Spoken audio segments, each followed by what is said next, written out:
Thank you for joining us today to kick off 2016, which will be one of the most exciting years for public transportation in our growing region. In a few minutes, we're going to touch on some of the big milestones that Sound Transit will achieve this year. But before that, it is my great privilege to begin this news conference by introducing the person whose exceptional experience will carry forward Sound Transit's national reputation as an agency that knows how to get things done. In November, a unanimous Sound Transit board was thrilled to welcome Peter Rogoff, one of our nation's foremost transportation leaders, as our new CEO. Until he was promoted in 2014, Peter served as our nation's highest public transit official. As the Federal Transit Administrator, he earned nationwide recognition and moved forward federal funding for a record number of transit projects across this country. More recently, Peter served the Obama administration as Undersecretary of Transportation for Policy, the nation's third highest transportation position. His work spanned all transportation sectors, not only transit, but aviation and highway and rail and maritime. Peter's introduction to Sound Transit came much earlier in his career when he served on the Senate Appropriations Committee staff and was the Democratic staff director for the Transportation Subcommittee. And in that role, he worked closely with Senator Patty Murray and outgoing CEO of Sound Transit, Joni Earl, on the federal funding that has enabled this agency to move forward on its initial Link light rail segment. During the past months, Joni's absence has been difficult. It's been hard for us on the board. It's been tough on the staff. We have not been happy to think about her departure. Unfortunately, Mike Harbour has been here to provide steady leadership during Joni's leave. And we still have a few months with Joni continuing forward, helping Peter get settled in and seeing some of her crowning achievements with this agency through to completion. I will say that Peter did make the process of finding a new CEO to replace Joni a lot easier. While we had numerous highly qualified candidates among the 190 who applied, Peter's experience put him immediately at the top of the list. Peter Rogoff is passionate about the role of public transit, and as FTA leader, he worked with elected officials and other community leaders throughout the country to remove obstacles to expanding transit service. Peter's commitment and his experience will greatly benefit our region as we work to keep successfully delivering projects and to shape a Sound Transit 3 ballot measure for voter consideration in November. It is my great pleasure to introduce to you the new CEO of Sound Transit, Peter Rogoff.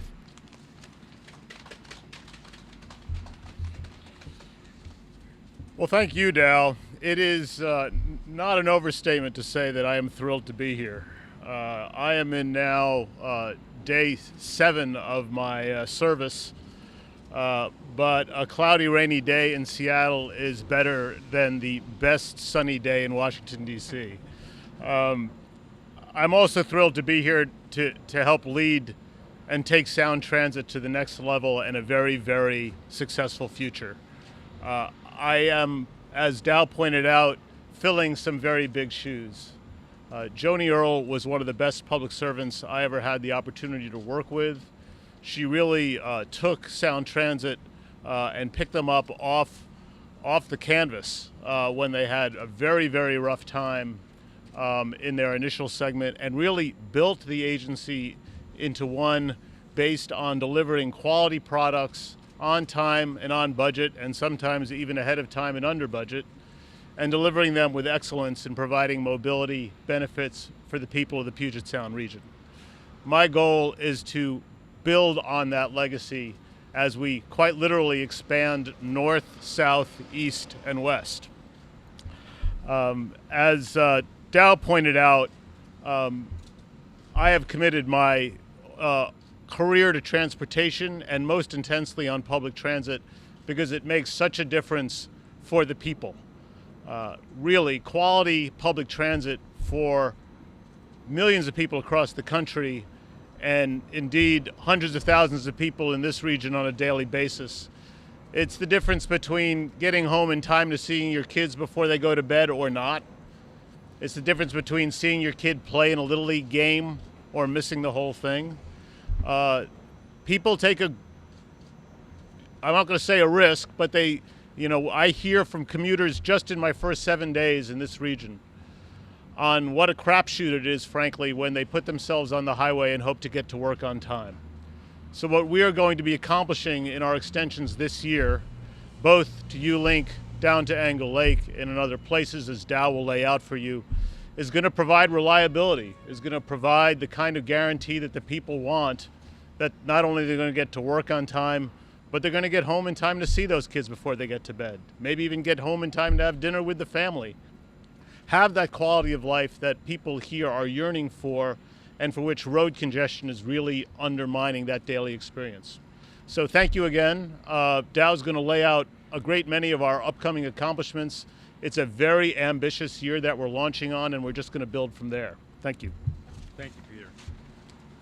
So yes, I'm going to just lead you through some of the big items that are on Sound Transit's agenda this year as quickly as I can, because it is a very big year, and I want to provide you a little bit of a roadmap, if you don't mind me mixing my transportation metaphors. So, as we stand here at the future Roosevelt Station, it's exciting to see the progress Sound Transit is making today and envisioning future light rail service for thousands of riders in new communities. And here are some of the highlights that lie ahead this year. East Link. Next month, we are going to kick off construction of East Link light rail. This historic moment will keep us on track for the 2023 opening of light rail service across Lake Washington, from Mercer Island and Bellevue and Overlake, including the Microsoft campus.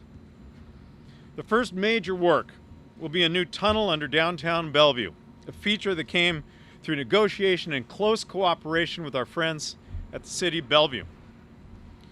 When Eastlink opens, it will connect the biggest housing and research and employment centers in the state of Washington with fast, absolutely reliable service 20 hours a day. How does a guaranteed 20-minute ride from downtown Bellevue on a rainy Friday night to your Mariners game sound to you? Sounds pretty good to me. University Link. In March, we will begin serving passengers on the University Link subway line, opening new stations on Capitol Hill and the University of Washington. And I cannot say this enough. University Link will open ahead of schedule and more than $150 million under budget. U-Link will add a dramatic new level of speed and reliability and capacity from one end of our city to the other. And U-Link will give us 8-minute trips every single time, no matter the weather, no matter the traffic, between downtown Seattle and the University of Washington. ST Express. In March, Sound Transit will take steps to improve service on the system of Sound Transit Express regional buses. We're going to order 27 new buses. 16 of those are going to be the double-decker buses, of which you've already seen 5 on the road. The new buses are going to join our current fleet of 280 buses in 2017. And also in March, Sound Transit is going to kick off a new ST Express route 541 between Overlake, out there at the Microsoft campus, and U-Link's University of Washington station. So you can come to the University of Washington or catch light rail to other parts of the region. South 200th Link. So after extending light rail 2 stations further north in March, in September, we're going to begin carrying passengers 1 station further south to the Angle Lake station, which is south of SeaTac Airport. And I'm pleased to tell you that this project is currently trending $40 million under budget. The board, in fact, accelerated the project so that we could open it the same year as ULink and 4 years earlier than originally planned. Sounder Commuter Rail. Starting in September, we're going to launch another round trip each weekday on Sound Transit's very popular Sounder Commuter Rail line between Lakewood and Tacoma and Seattle. We'll add a northbound mid-morning trip from Lakewood and a mid-afternoon trip back. 2 more additional South Line round trips that were funded by the Sound Transit 2 ballot measure in 2008 are going to start rolling in 2017. Northgate Link.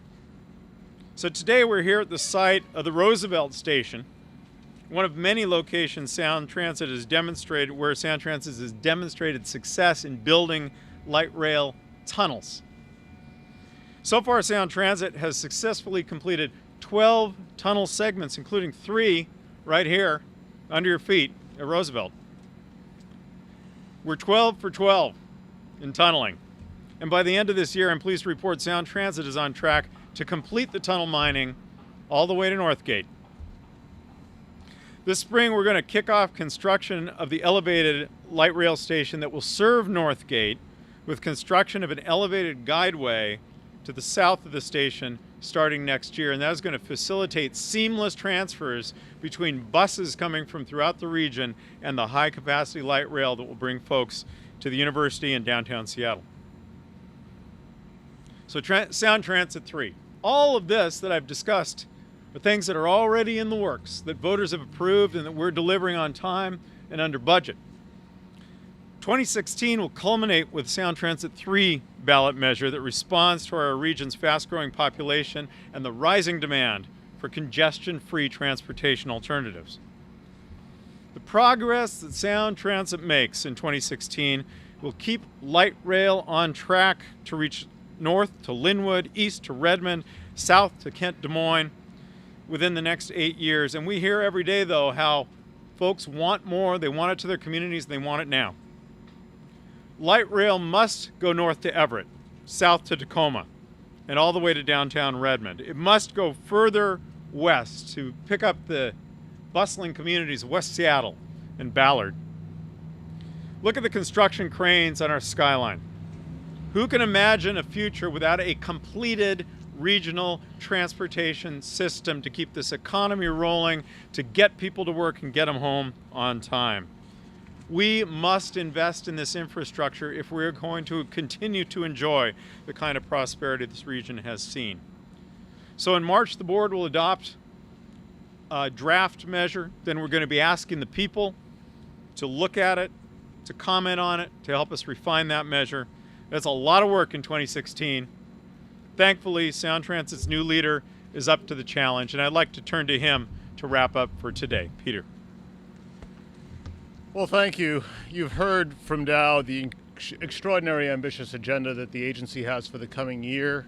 I view it as my job to make sure that Sound Transit is flawlessly firing on all cylinders to deliver those mobility benefits for the public and the people of Puget Sound. Really, my goal is to build on the record of excellence that's already been demonstrated. One of the things I got to do for Secretary Fox before I left the U.S. Department of Transportation is work on what was called the Beyond Traffic Study, which really looked at where we need to go as a nation in the next 30 years when it comes to mobility and it comes to the needs of our economy. In this region right here, just in the Sound Transit District, we're going to see 1 million more residents in the next 25 years. 1 million more residents. Think about that. And how are we going to move them around? I would argue that the single greatest determining factor that will dictate the quality of life for people in this region in the 25 years is how well we plan for the mobility of those 1 million additional citizens and all the citizens that are already here. Really, when you've got population growth and economic growth and additional jobs, you really have two choices. You can plan for it or be overwhelmed by it. Sound Transit and its quite visionary board of directors is planning for it. And the citizens will have the opportunity to plan for it. So I couldn't be more thrilled to really help make all the things that Dow outlined happen and more in the year to come. Thanks very much. Thank you. And we'll be glad to take whatever questions you might have. We also have experts from Sound Transit staff to answer your technical questions. Yes, please. You talked about how Joni basically picked up Sound Transit off the mat, scraped it off the mat. So what's different now? And maybe this is a question for you as an outsider. What did we do wrong before that we're doing right now, and how are you going to continue? You want to take that? You know, Sure. it's interesting because although I've been on the board for several years, it was Peter who was around when those transformations were actually taking place, working from the federal level. So please go ahead. We probably don't have enough time in the day to discuss all that has changed, but I will tell you back, my exposure to Sound Transit started when their initial project really went bust. And what was revealed at that time was lack of transparency, lack of communication, lack of professionalism in costing out projects. There was really a lack of communication and a failure of people to really report up on the problems that they were seeing. Joni really transformed the agency into one that was focused on transparency, focused on communication, and really, they've really been on a roll in bringing in really quality professionals. Dow talked about our very good record with tunneling. Tunneling is generally viewed in the transit industry as a high-risk activity. We have a gentleman named Ahmad Faisal who really runs our capital program at Sound Transit. I'm the envy of transit general managers across the country because he works for me. These are the kinds of changes that were made to really take it really off the mat to the quality product they're delivering today. Can you talk more about tunneling? What has Sound Transit done? Well, the real challenge with tunneling is very good planning, knowing what soil and geologic conditions you're going to encounter and making sure that you have the right machines and the quality contractors and quality experts to plan going forward. There is always an element of uncertainty, but then the question is how well have you prepared for the unknown? And Sound Transit has done a very good job of planning for the unknown and also modeling well the soil conditions that they're going to encounter when they tunnel. So when you were saying 12 for 12, all of the tunnels went as expected? The most recent 12 segments have all performed well. We've gotten through there and haven't had missteps. The March opening of U-Link was left to be done, or is that? There is station finishing. There is some very important processes that should certainly not be overlooked in terms of staff training. We need to get certain safety certifications from, among other places, the Federal Transit Agency, my former agency. But things are going forward very well. We just had our quarterly meeting with the FTA this morning and reported out how things are progressing. So I couldn't be more optimistic for that opening. Light rail is very expensive to build, takes a very long time to build. How can you assure voters they're getting value for the money?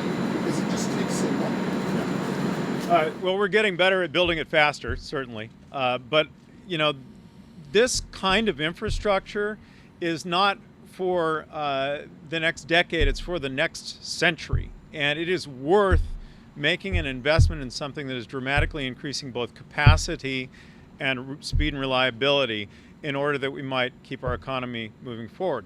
People will be able to see from this University Link segment how much this transforms the way in which we conduct our everyday lives, that we don't have to plan all the extra time, that we don't have to be late to work or late getting home, and that we have more capacity overall to move people. One of these light rail lines can move many, many, many times the number of people as a new lane on Interstate 5 can. So if we got a region that's geographically constrained, this is the way we need to go if we're going to keep growing.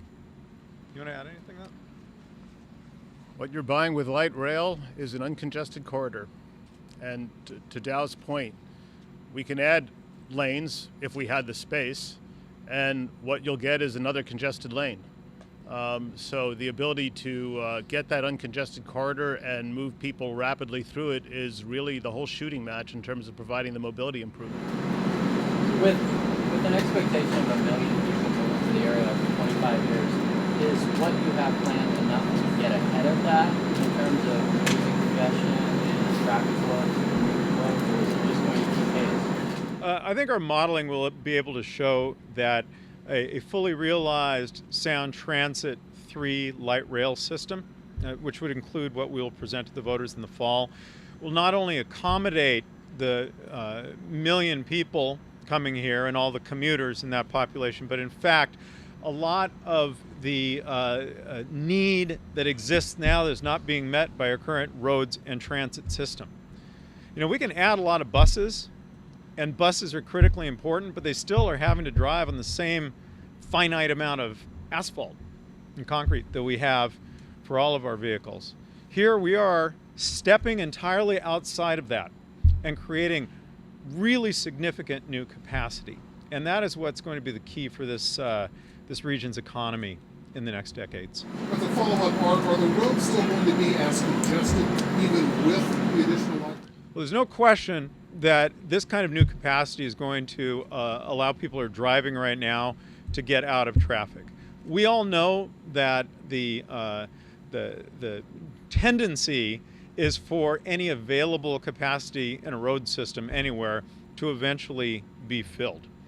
But it will make it possible, especially during commutes, for many, many, many thousands of people to not be stuck there on that Ship Canal Bridge, not be stuck there under the convention center, but rather be moving absolutely reliably to the place they want to be. It sounds like it's more about giving people a choice. Exactly. It is primarily, it is about allowing you, Essex, to choose to go to work and be there on time, or to take the risk of being stuck in traffic. But it is also adding the kind of capacity that is going to relieve some of the pressure on a really overburdened road system.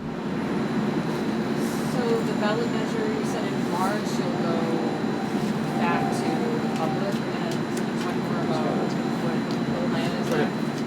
Well, there's an intense degree of planning and consultation with the board going on right now in terms of putting together options for them to contemplate on the ST3 plan. I think Dow pointed out sort of the fundamentals, north, south, east, and west, that are part of that. But there's a lot more work to do, and that's the benefit of public comment. That is why, it's not just one big reveal and put to the voters. We take the public comment process seriously, and it's one where everyone's going to have an opportunity to have a voice in what is put to the voters. There's a video South Transit about, like, is it going to be 10 years or 15 or 20? We don't know yet what the next step. Is there more, from that video to now, or is that you can talk about, like, more details that have been narrowed down? I wouldn't want to commit to more details. I'll be honest. I'm on day 7, and I don't know precisely what was in the video versus what's on our desk right now. But stay tuned. Yeah, there are a range of options, and what we want the board to do is to settle on one set of projects and timelines as a draft, so that we can have a single document and picture for the public to be able to react to and comment on. Then we can make adjustments to that to present the final product. So East Link starts at the downtown Bellevue Tunnel.